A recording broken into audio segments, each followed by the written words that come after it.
zako na Swahili.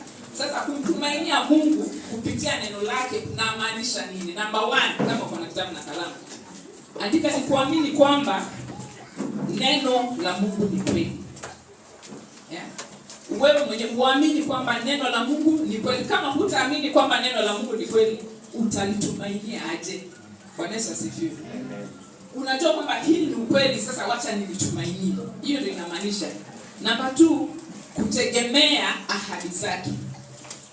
Biblia hii imejaa ahadi za Mungu, promises. So ni ujue Mungu amesema nini. Bwana asifiwe.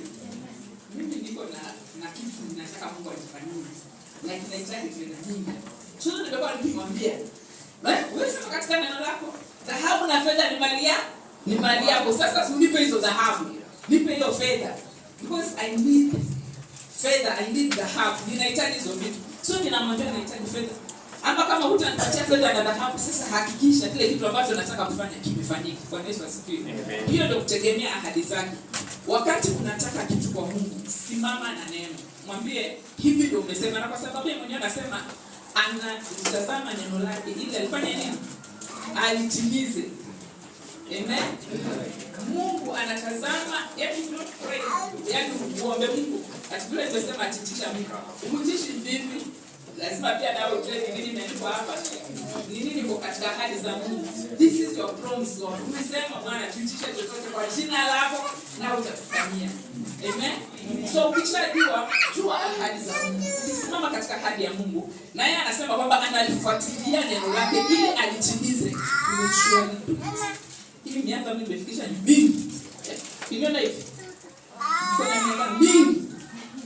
Hey, sisi tumekaa kuna mtu hapa karibu ameniambia, Bwana asifiwe. Na nimeona mambo mengi. Na nikikwambia kabisa ukiitisha kitu through his word atakufanyia. Ni kweli. Amen. Ushuhuda ni nyingi hata sisi sema, lakini ninakwambia tu, jua ahadi moja ukiamini Mungu. Unataka kunaenda mambo hapa mbona? Mtu akona mkono. Lakini kuna ile mambo unaomba seriously. Tumemaanisha ile kabisa. Yaani nataka kabisa. That one ile inatoka ndani ya usije ndio kwa mdomo. Kuna watu huomba tu, watu wanaomba. Lakini you need something for sure. Na usiombe ukiangalia na ile pesa ya kutisha na zangu. Omba Mungu atakusa mtu anakufikiria. Bwana asifiwe. Seriously. Uombe na usimame na neno la Mungu atakufanyia. Na mimi ninajua tu nitaletea shuhuda za Mungu. This is for you to correct. Amen. Amen. Number